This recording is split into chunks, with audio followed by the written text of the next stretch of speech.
team. We're going to Wembley. Tell me more, Where do we even start with that one? Eddie Howe's Mags are back to Wembley again. And I tell you what, Mikel Arteta, you can blame the ball, or you can just blame the fact your team have just been absolutely battered across 2 football matches. The Arsenal semi-final second leg match, folks, coming up, Newcastle fans, and make sure you stick around because it's a decent one with plenty to talk about. How are Eddie Howe's Wembley Mags?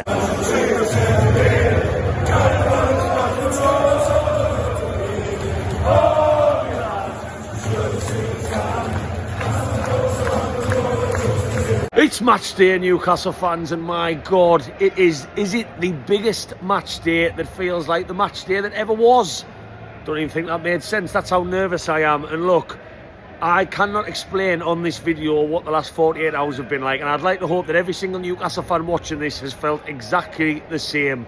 Bag of nerves, not being able to think about anything else, not really putting much graft in at work because I just can't, because it's just all about getting here. I've barely had a drink. I've had 1 pint of Stella because it's just, I want to take it all in, but I also just, it's just a funny one. Look, lots of people might call this cup the Mickey Mouse Cup. That's fair enough. I don't think any fan actually believes that when their team is in it. It's only when their team gets booted out that they suddenly start calling this competition worse than shit. Look, where do we stand with this one? This is the weirdest feeling to be 2-0 up, which we would have taken all day. We are the only fan base on the planet who would have taken a 1-0 defeat back to St James's Park in the first leg, who are now 2-0 up in dreamland and nervous as hell. I don't believe form is a massive factor here. I think Arsenal maybe have a bit more confidence from that 5-1 win against Man City. I thought Man City were terrible, but they were quite good. They took the chances, they were clinical. But I don't think form at these matches is too relevant. I think St James's Park tonight, War Flags has asked us to bring our scarves. The only reason I haven't is because of how superstitious I am. I didn't bring a scarf when we got to Wembley last time against Southampton. I didn't bring a scarf to PSG. So I'm going to continue that in the hope that that helps. I think form is a factor, but it's not the biggest factor here. We know that on our day, yes, we've lost to Fulham. Yes, we've lost to Bournemouth. Yes, the performances the last couple of weeks at St James's Park haven't been good enough. But let's not forget, Newcastle fans, we were on a winning run. We've won 9 matches in a row, 9 of 11, 10 of 12 with the Southampton game. I'm losing track. But we're not massively out of form. There was a win sandwich between those 2 defeats, but we need to pick up on what we saw on Saturday. No control in midfield in the last 2 home games. Really, really disappointing performances from some of our full-back areas. Livramento, I thought, against Fulham wasn't very good. Those are the areas tonight that are important. We need to win the midfield. Bruno, we know Joe Linton's not going to be playing. I was really hopeful he might pull through, but he's not, let's face it. We need to get into these. We need to set a precedent early. Don't underestimate how us as fans can be the 12th man tonight. I've put it on a big emotional post on me Facebook and me Twitter if you want to check it out, Black and White Banter. Every single fan, whether you're in a pub, whether you're 3,000 miles away, it all contributes to us as a unique fan base as we are, being the 12th man tonight and helping us get over the line against a team that knows they do not do very well up here in recent years. 3 of the last 4 matches that we have played against these, we have won. I want Newcastle United to win a cup more than anything. I manifest what it will feel like to watch my team lift a cup. The tears, the emotion, the things that so many fans who've lived and died haven't been able to see. And it starts tonight, 2-0 up. Let's get into these from the first whistle. Let's get amongst it. Let's be the 12th man that makes it impossible for them to get any grip on this game. Stay switched on. Of course you need a bit of lady luck, but I'm backing us all the way, Newcastle fans. I am so fucking pumped. And yes, I'm swearing, I pardon that French, but you know what, I don't. It's semi-final second leg day, I do not pardon the French. But anyway, whilst I'm so pumped, let's get into it, because I can't do these videos without them. Some Black and White Banter, semi-final second leg, stats. Stats. Right, trust me when I say that stats for League Cup games are not easy to find. So if you do want to ever make a little donation to Black and White Banter, I might remember to leave a link in the comments. This is a big one. There have been 31 occasions when a team has lost the first leg at home in the League Cup semi-finals. Only 2 have ever gone through to the final.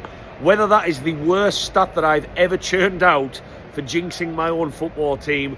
We will find out in 2 hours, 2.5+ hours time from now. But I'm just going to leave that one with you. Reasons to be optimistic is what I'm going to call that.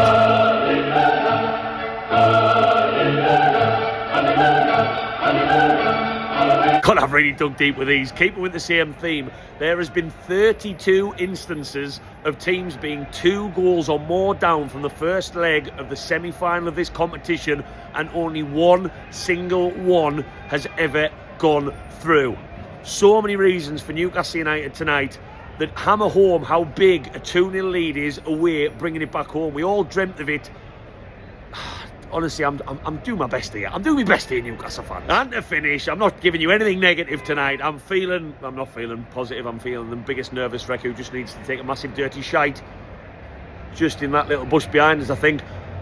Finally, Newcastle's last 7 League Cup games at home. 7 wins, 5 clean sheets, 2 goals conceded. We like playing at home in this competition under Mr. Sir Eddie Howe. That's those over. I'm going to go and sink a beer if I've got time. Definitely get me pre-match Red Bull. The superstitions tonight are everything. I can hear the atmosphere. St James's Park just behind us there. I can hear the atmosphere building. But tell you what, if ever a meme was more appropriate, it's Danny Dyer in that taxi. What have I got myself into? I'm fucking shitting myself. Well, I was just about to go for a pint, and I've just realised that the teams have come out. Didn't even realise what time it was. Just gone 7. He's gone with 5 at the back. I really, really hope, for me, that seems a bit of a gamble. And these could be my words that I'm laughing at the end of this video, and I hope they are. But it just seems a risk. A team that is never normally set up as 5 at the back is now playing 5 at the back in our biggest match. I wanted us to see out and go get at them with the crowd behind us. Now, you know, we've got Bruno and Tonali in that centre. It looks like he's going to go 4-5-1, you would assume. Murphy and Gordon on either wing supporting the full-backs. What will be wing-backs? Botman, Shea, Byrne.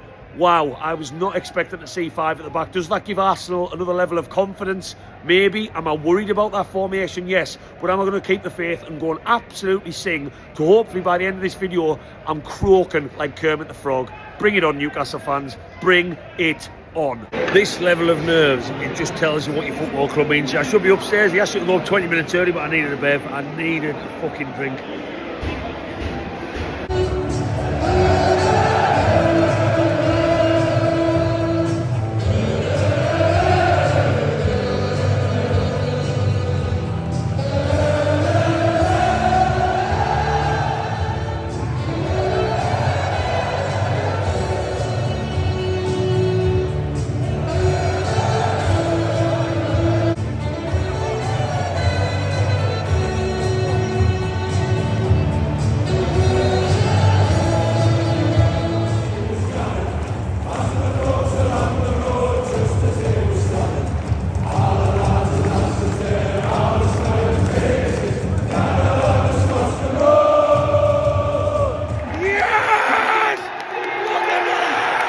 Half-time, wow.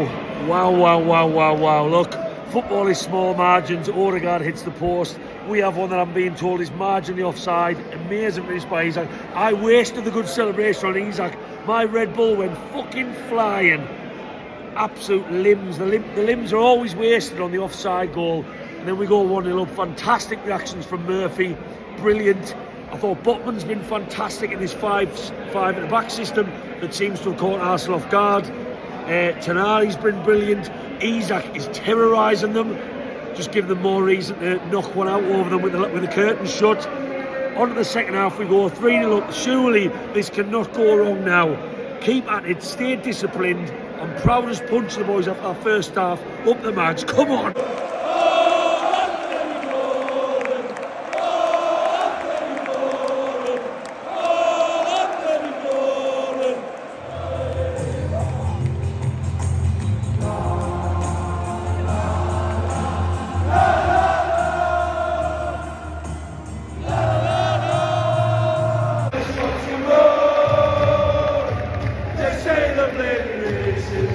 Mikel Arteta, it must be the ball.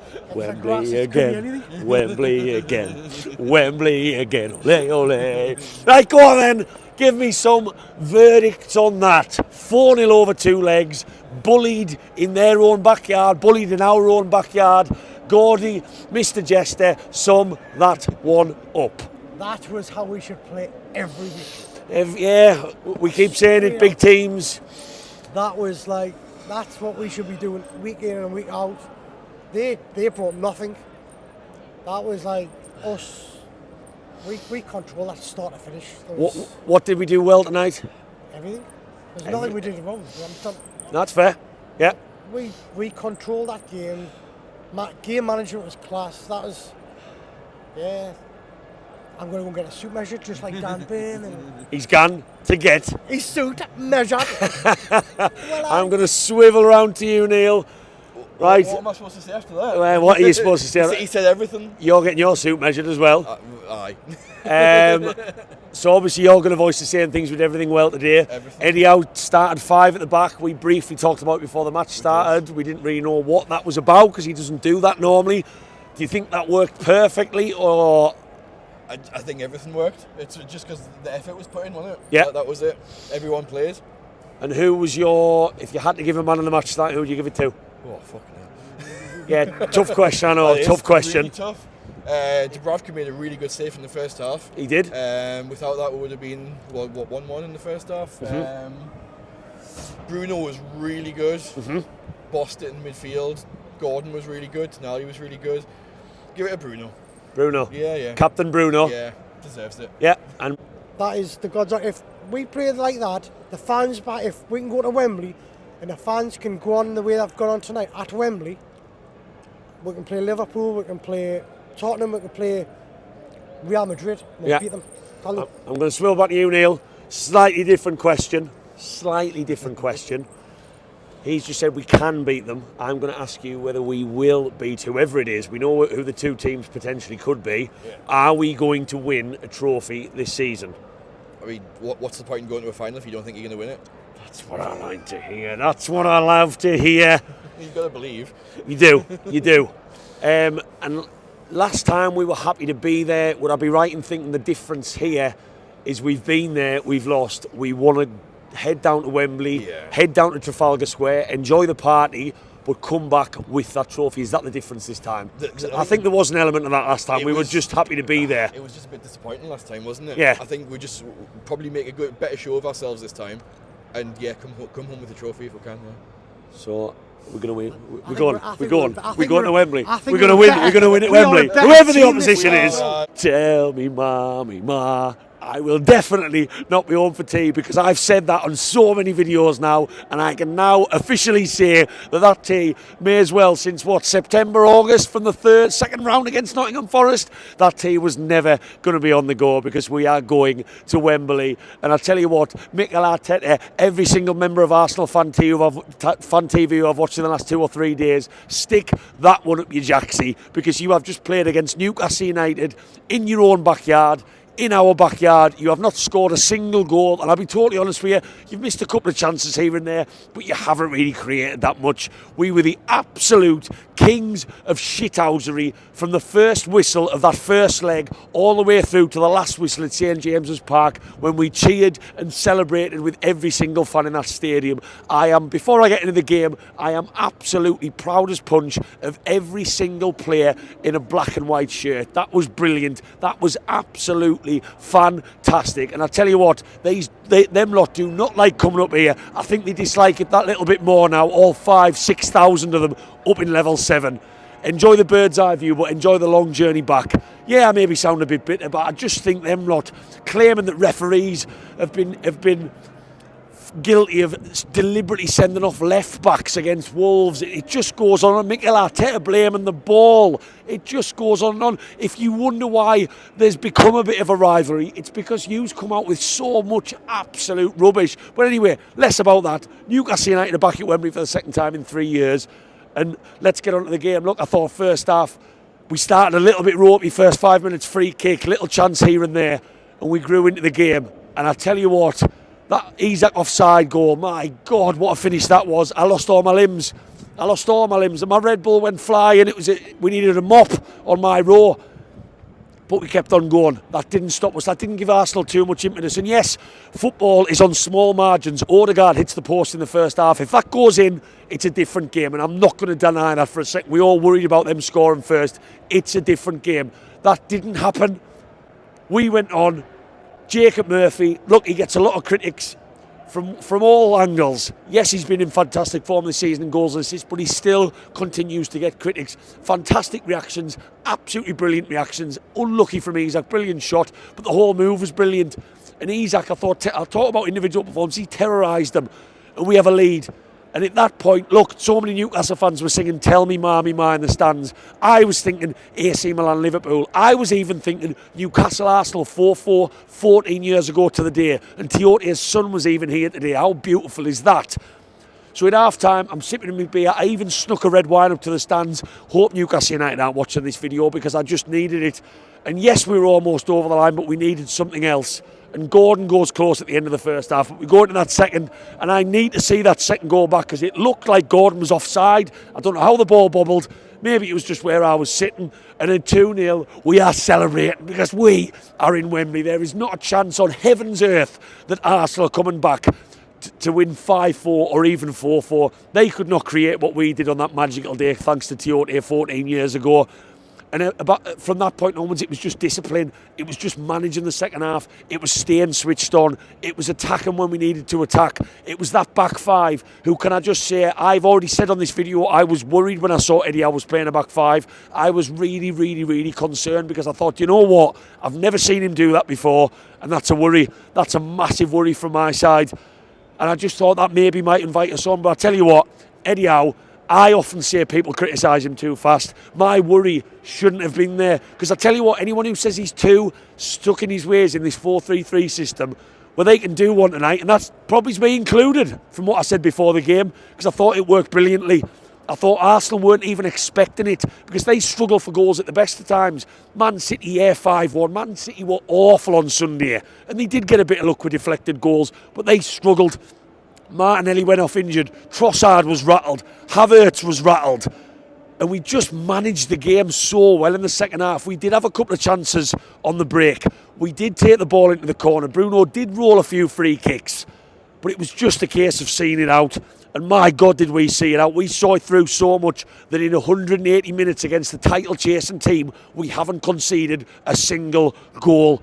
My God, I'm emotional, I'm proud as punch of every single one of the players. I've hugged blokes to my left and right. I'm celebrating. I'm going to go to the pub and hug my girlfriend in a second. I am just absolutely thrilled to be going to Wembley. Individual performances today for me. I think first and foremost, Trippier came back in, hasn't played much football. That was a smart move in hindsight. Tino hasn't been playing great, but it's the leadership, it's the calmness on the ball, and it's his desire to bomb forward that I think sometimes Tino falls behind on a little bit. Sven Botman coming back in, he hasn't played much football. He's been rested a couple of weeks. Was that the master plan? I thought Sven Botman was the standout defender of the back three, but they were all brilliant. Tonali in midfield, supporting everything, doing what Tonali does best, bullying them at times. Bruno winning free kicks when was required, driving forward at every opportunity. Anthony Gordon today caused them all sorts of bother and could have scored on another day. 2 chances past the post. And Alexander Isak, the man who every Arsenal fan up in level 7 with the binoculars was watching and probably knocking one out in the toilets because there wasn't much for them to watch of any pleasantries on the pitch. He just absolutely bullied them from start to finish. His flick on for the goal and then running, hitting the cross, the post for Murphy to score was fantastic. And I just think he is literally in the form of his life, and long may it continue.